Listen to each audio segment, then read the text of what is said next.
So, yeah, fantastic show. Oh, thank you. I wrote my review for the Sentinel. Oh boy. Okay. Good. I kind of took a sort of a deep historical take on it, actually. Oh, really? Yeah, I really liked the way that you described the genre of it. You describe it as a subgenre of horror. Yeah, slow burn. Slow burn. Yeah. But I was connecting it to kind of the origins of tragedy. Aeschylus, Okay. who was a winemaker before a poet, before a playwright. Okay. And I thought that the use of wine intoxicants is kind of an agent that thins that barrier, is kind of what the Greeks used it for in their theater festivals. Oh, wow. Okay. Great connection. And Great connection. I expand upon that metaphor, but to me I wanted to go there with it because I really felt that it is a very contemporary play, 2019. Very contemporary. And also in style. It's very cosmopolitan. Very much so. Iconoclastic. Yeah. But it also has this depth to it, where it's genre, but it's also it's got all these different layers of metaphor. So tell me about first of all, how did you choose the play? It was a recommendation. Actually, the playwright was recommended by a director who I kind of talked with. We kind of download with her as far as going through the process of directing certain shows. She just really helped me out through the humans, and she suggested, "Hey, Lucas Knopf is a really great playwright. You should give him a look." And I read The Christians, which is a really good play, but I read this one, The Thin Place, and it really struck me because of the fact that it's a horror piece. I like horror. That's my stage thing, if I can get it. So I read it, and it just there was so many, as you said, there were a lot of elements and layers to it. On top of the fact that there was a scary ending. So when I read it, I was like, this is the like pieces that I wait for as far as to direct, and I just felt an absolute connection with it. And so I would. When you get excited with an art piece, you just want to do it as soon as possible, or just want to work on it as soon as possible. So I had this excited feeling like, I don't know how I just did the humans. There's no way MCT is going to do another play, especially this play. Yeah. So I reached out to Actors Theater and says, hey, I don't know how the process works or anything, but here's this play that I read, and I like to submit it, but this is a shot in the dark. I'm just, if you guys like it, we can do it for Halloween. It was just and then they emailed me back and said, let's give it a shot for Halloween. Wow. Let's do it. Let's go. I'm like, oh my God. I mean, it's almost, there's elements to it too that just seem fateful, shall I say. Yeah. I mean, some of them very sad.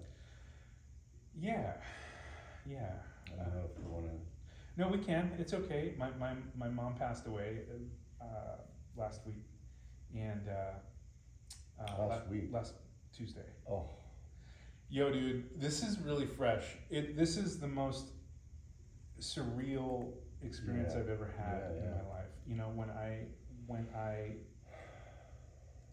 When I got the play, when I read the play, my mom she was fine. She was like getting older. In July, when we started pre-production, I got a call from my brother-in-law. It says, hey, mom's in the hospital, she's not doing well. And so the whole month of July, I was back and forth to Fresno. And she had bad kidneys and lung infection and all sorts of stuff. And so I was back and forth, and I just thought to myself, should I continue with this? Should I just focus on mom? And I thought to myself, do the art. It'll do the art. it's something your mom would want, and also it's a great distraction, and it's theater's a safe haven for everything for me. So I decided. Is it okay if I shoot some photos? Yeah, go ahead. So I stuck with the play. Yeah. And my mom was coming in and out of the hospital, but it was all precautionary throughout the whole time as I was directing this. And I told the cast and Buff, who's the stage manager, that I might, something might go down to where I'm gonna have to leave the production for a little while. I'm not sure if it's gonna happen. Throughout the whole rehearsal process, luckily nothing big happened.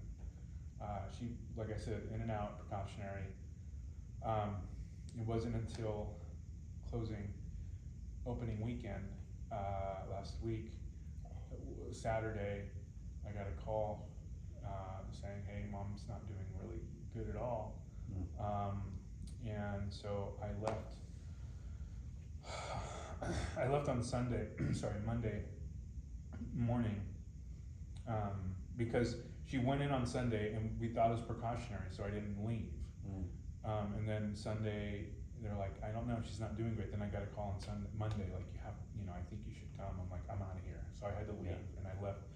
This was final press, final tech, and so I got there on Monday, and I missed the visiting for ICU, but I got a call later that morning at 1 a.m. You should come. Your mom, we resuscitated her, and so, anyways, not to give you a play-by-play, but I went on so recent Tuesday morning, and so everyone was around Rubel came that night, so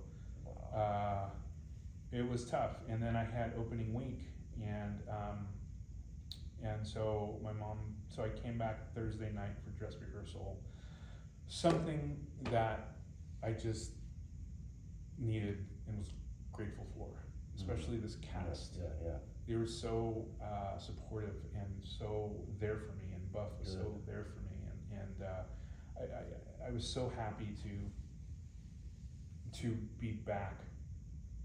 Come to rehearsal, it was really hard at first, and then opening night was just surreal. It's just a lot of performances don't get really standing ovations, and this is not I'm not bragging or anything, but it was really heartening to see the audience stand up and applaud this piece. It was the peaks and valleys of that week were intense. I bet. And I was crying. I was crying so much when everyone stood up. And I went back there just in tears and just was hugging my cast. Thank you so much, thank you so much, thank you so much. I was so proud of them and so happy. And so anyways, as far as the connection, I told them not to worry, because my mom and Hilda's mom are nothing alike. Hilda's grandma and my mom were nothing alike, so there's the subject matter is the subject matter. Enough separation. There's enough separation, and I was really good at decompartmentalizing. And then as far as the horror aspect, I know you see me on Facebook. I don't know if you read my horror piece. It was a dedication to my mom. I did. Yeah, and I thought that was very beautiful. It draws me close. This was our genre. This is the genre that she started me off on. Yeah. Then we went to samurai movies, but that's a whole thing. But this was the genre where she kind of broke me in at a young age, and it's just something I've been hooked to for all my life, thanks to her. And so that's why I've always, I always look for horror genres for the stage, because I feel that they're the most compelling and the most engaging, and also dig deeper into the human condition. Dramas and comedies are fantastic, but I think horror, it excites people and it thrills people. So that's why I always glom, or at least search for a good horror piece, stage horror piece. In my experience, it's not been that common, has it? At all. It's really tough, and there are some great ones. Jeffrey Hatcher did Dr. Jekyll and Mr. Hyde, which I directed in 2011. And then The Humans, which I did, which is kind of horror. I can see It's how family, that- family and a little thriller. And then I adapted Twilight Zones to stage, a few episodes with my buddy DNA. We threw a few of them, and I just kind of adapted that to that. And then I just that's just something. There's more of it coming around. Luckily enough, there's more horror or scary plays that are being written. Fortunately, But it is very uncommon. very uncommon. It's the first play I've been to where I felt scared. Good. Yeah. That's good. Yeah. That's what I wanted. Mystery Plays was also another one I did, which is another horror play by Robert Sacre. He's a fantastic playwright at MCT.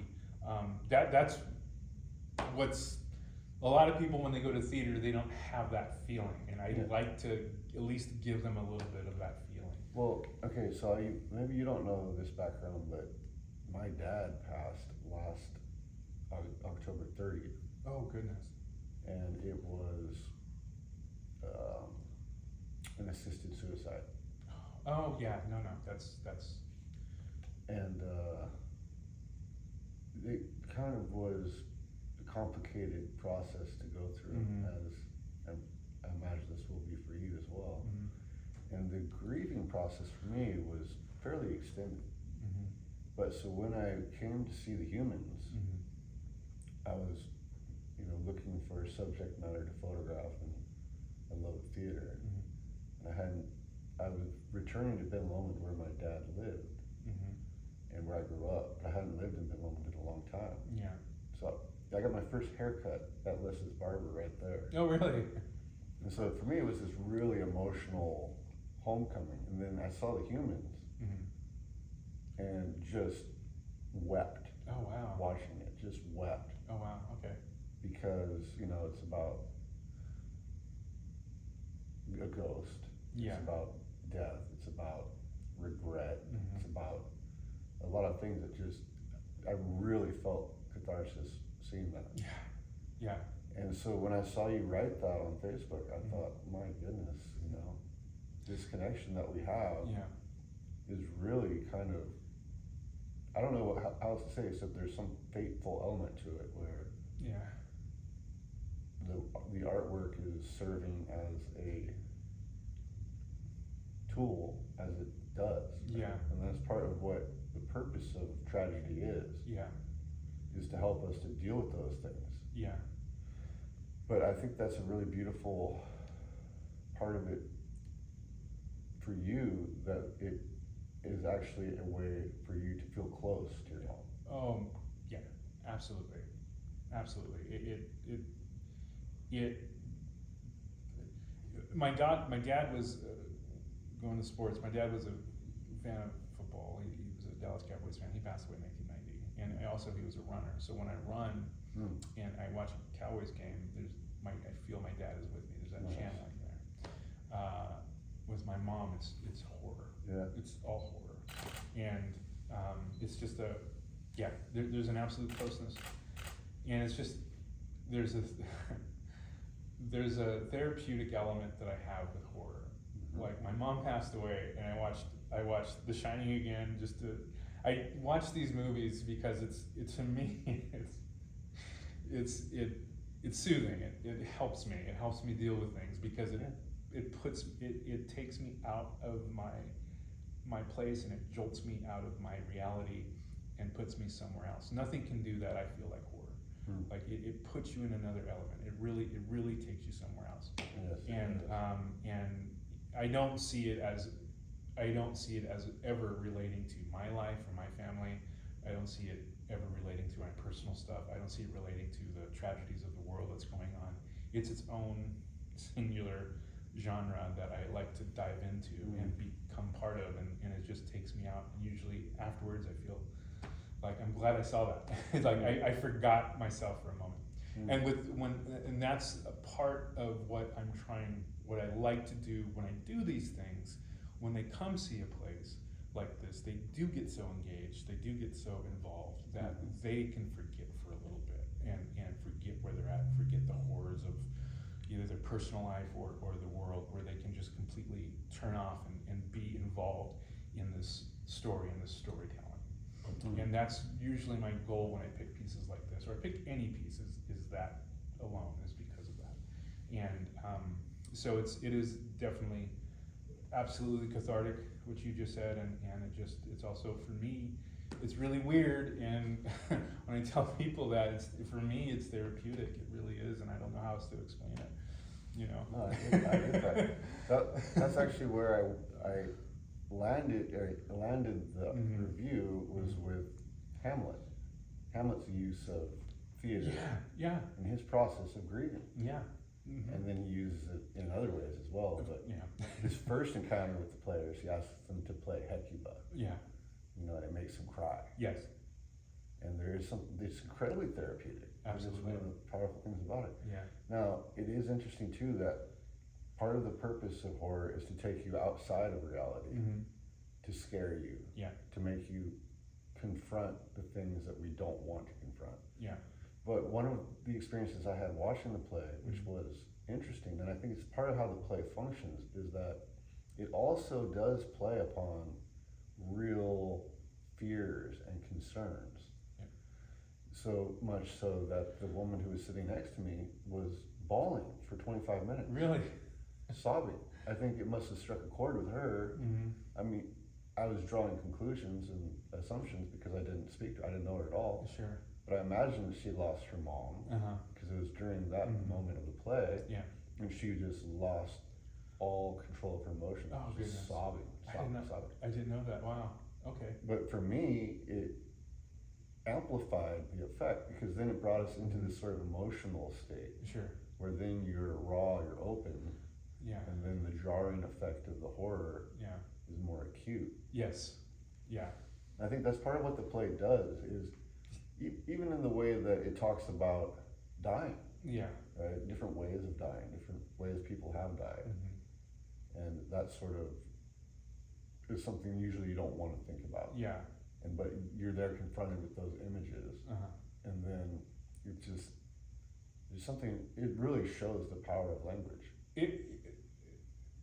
It's amazing how I'm so lucky to be working with these two incredible playwrights in one year, with Stephen Karam and Lucas Noth. Yeah. It is just such a well woven, layered story that he just put together that makes you feel all those emotions. You're right, as far as the death element, as far as the classism element, it gets a lot of people upset at Jerry, and then they forget the fact this is a horror piece, and then it sinks into the horror really intensely. It takes people off guard, like, oh wait, you know, and then when he told the Townsend story, it just, oh shit, this is why we're here.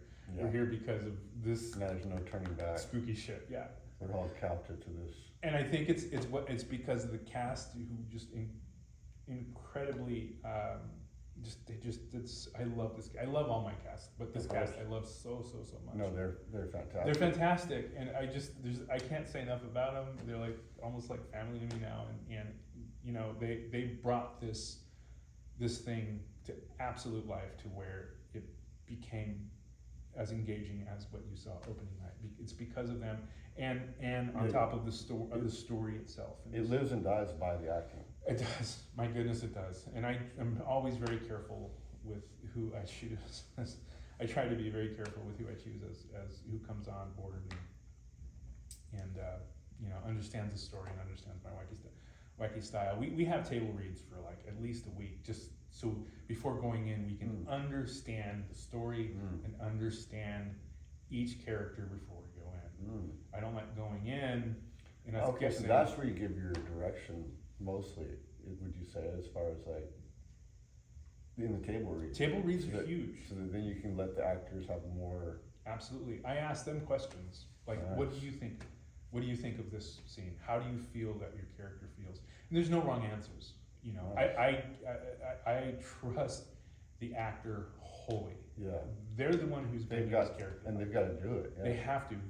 It's their character. I respect what they bring. I guide them. Wow. If it goes a little bit off, then I'll say, okay, well, maybe I'll ask questions. Do you actually think, and then I'll try to guide them back on the storyline. But 9 times out of 10, the actors know where to go. And I'm the one who asks the questions. They dictate through the answers of where their character may be going. So I trust them.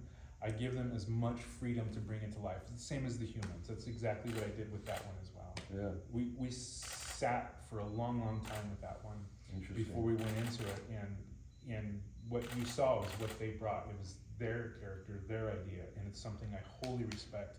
And as far as this piece is concerned, the choices that these actors made was all on them. They made the choices that they made. It was just incredible to see them. It makes a lot of sense because there's definitely a cerebral element to both plays. They are very, very thoughtful, and the dialogue brings you into this world of, culture, really. The humans in New York, sort of all of everything, the energy that goes into New York and aspiring artists. And in this play, I really thought that the spiritualist as metaphor for theater plays really well as well, because it's like, especially the discussion of how it's what the audience brings, right, to a seance. It's what they have inside of them that really is the juice for the thing. But then there is also this thing that is questionable as to whether or not there's something else happening there, right? Like again with the ancient Greeks, for them it was mystical. It's almost as though the configuration of these energies, you could look at it 2 ways. Either it is creating all of these triggers and cues to the audience that then they're fueling it with, which I certainly think that's true. But then there's also something transformative that occurs through the recitation of these lines. I see that.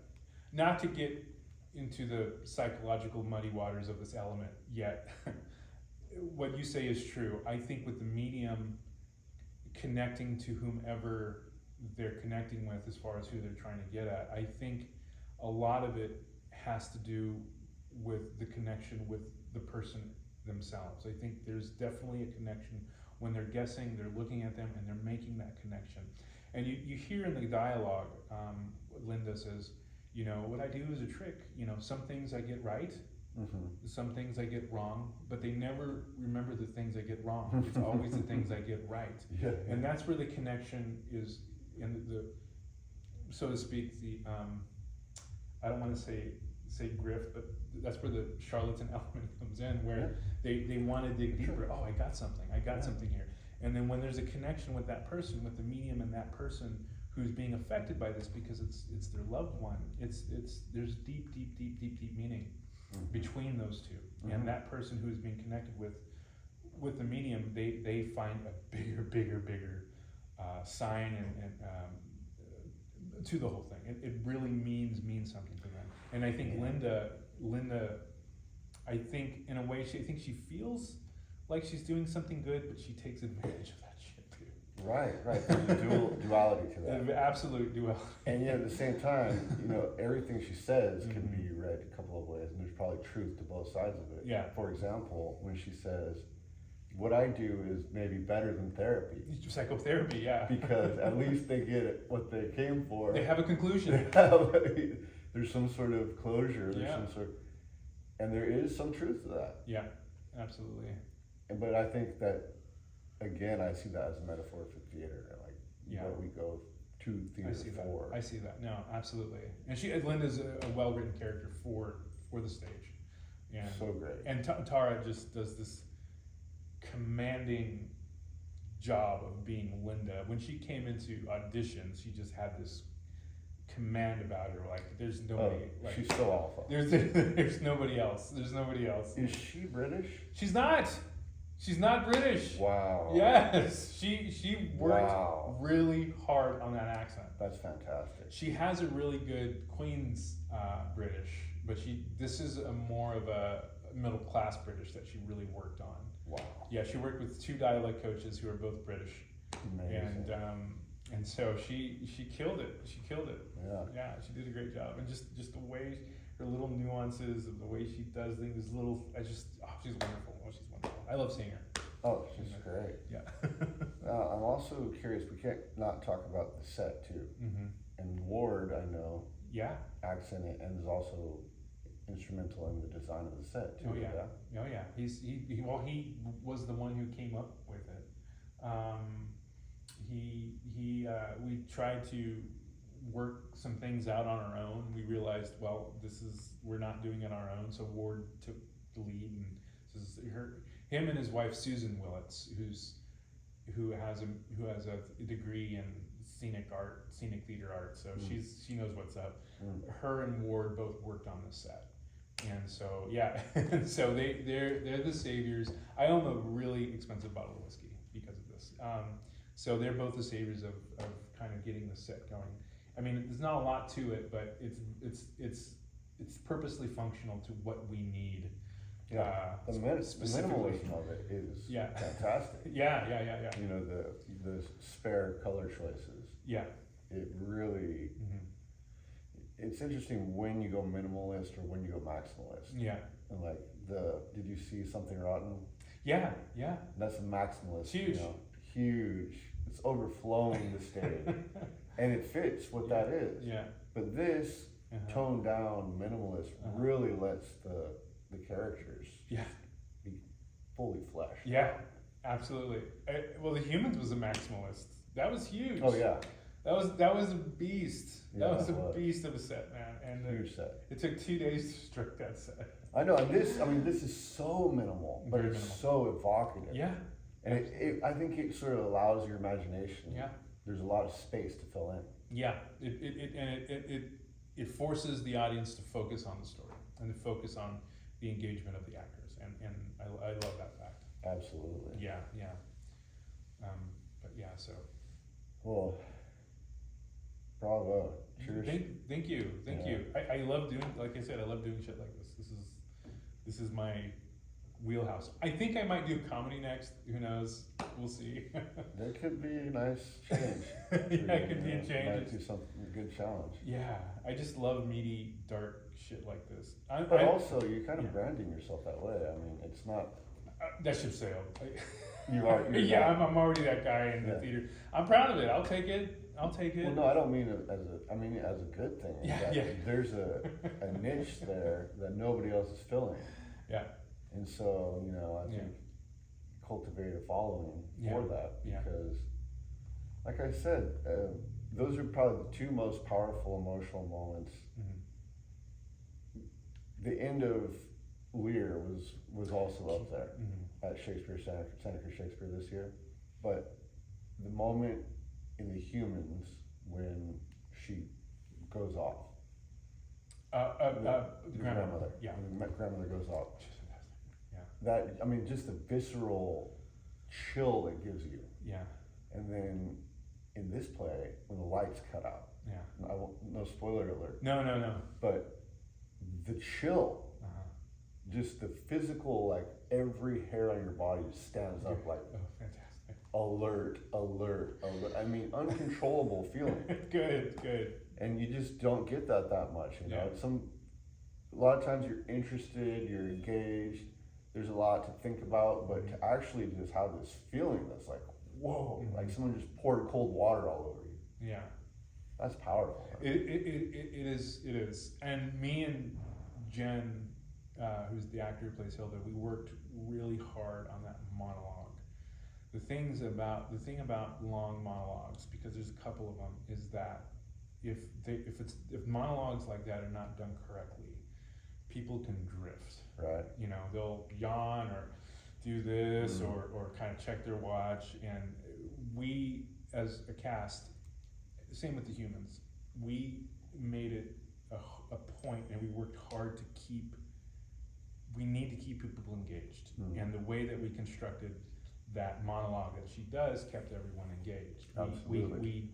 We deconstructed each part of the monologue that she did Nice. in order to keep them engaged. Like, what can we do here? What can we do there? Yes. The key is that nobody drift, because Right. the ending is what's important. We need You to have have to build. them You there. need the tension there. We yeah. need to have them in the palm of your hand. So what can we do to make it to where this long monologue it's not too sing-songy to where they fall asleep. So me and Jen worked really, really hard to make that what you saw opening night, to find a hook, grab them, keep them, and then at the end get those goosebumps. It was fun to do. I bet. It was fun to work I on. bet.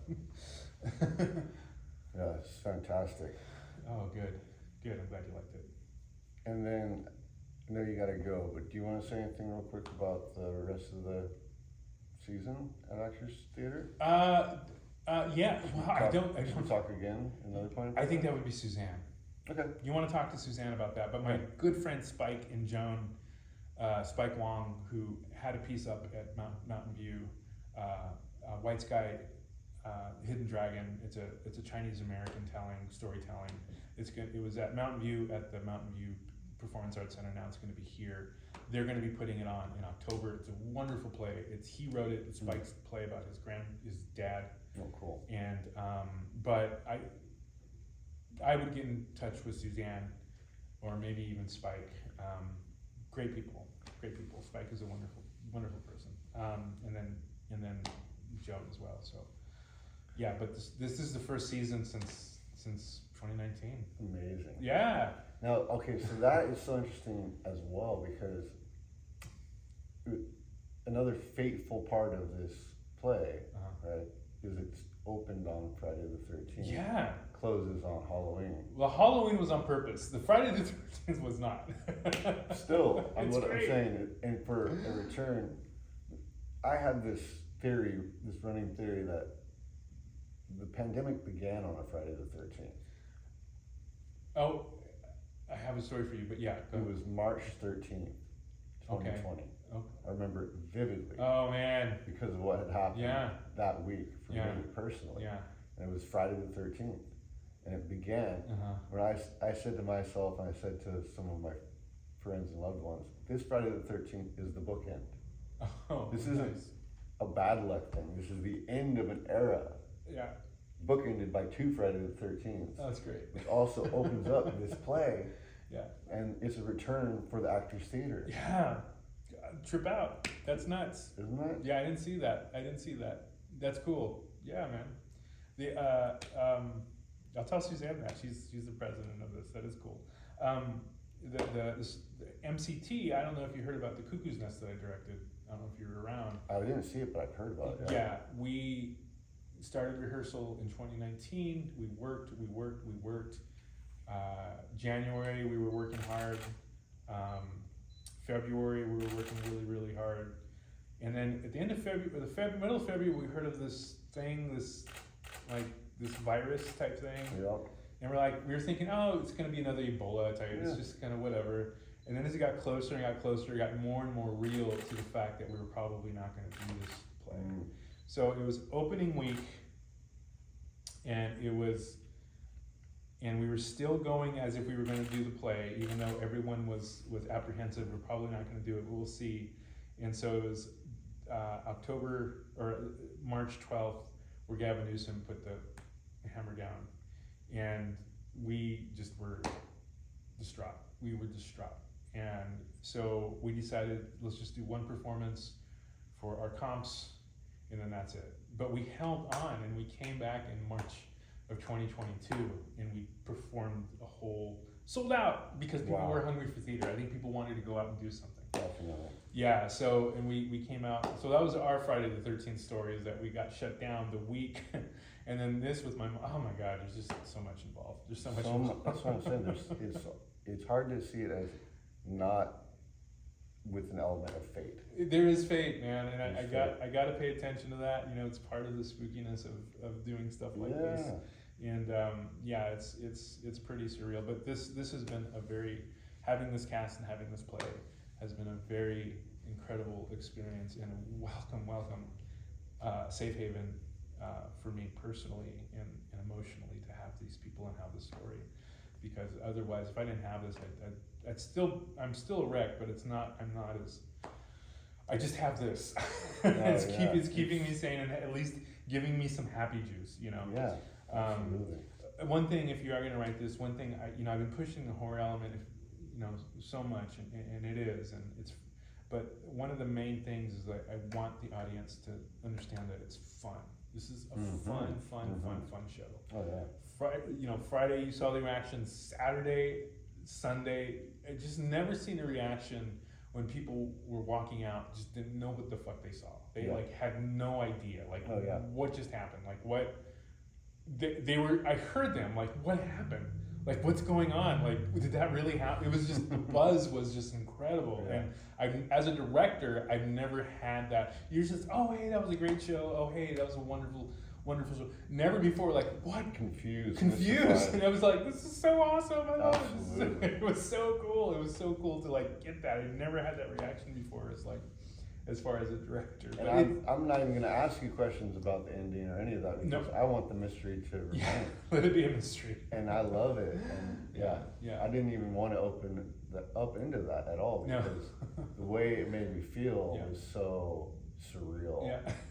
Awesome. And I cherish that feeling because great. It's hard for art to move you that much. Yeah. To the point of befuddlement and what? Yeah, what the hell? And we did it. You did. Yeah. You definitely did. Yeah, cool, yeah. So congratulations, Miguel. Thank you, Jake. Thank you. I sincerely appreciate it. I do. Thank you for taking the time. Oh, my pleasure. Stuff like that. And please let me know if I can do anything to help you. Now in the coming months, we'll go for a hike. Sure, man. Absolutely. Let's hang out sometime. That'd be great. Yeah, I would like that. I need that. I'm taking some time off work, for a little bit, just so I can deal with the process. I tried to go back to work on Monday thinking I could be normal, and there's just no way. No. Just no way. No, it's a huge thing. There's a lot going. The last parent I had left gone. So huge. Yeah, it's really a big deal. It's bigger than I thought, but So be well. I will. Wish you the best. Thank you so much. And like I said, please reach out anytime. If I can't get back to you right away, I will definitely get back to you. No worries. A hike would be fantastic. Let's do something fun. Yeah, I will. I will. Did I ever congratulate you on the Sentinel reviewer gig? Yeah, you did. Okay, congrats. Absolutely did. Thank you. I forget about that sometimes. I'm doing the Santa Cruz Shakespeare is doing this book club thing. Yeah. Which is really cool. Oh, right on. It's a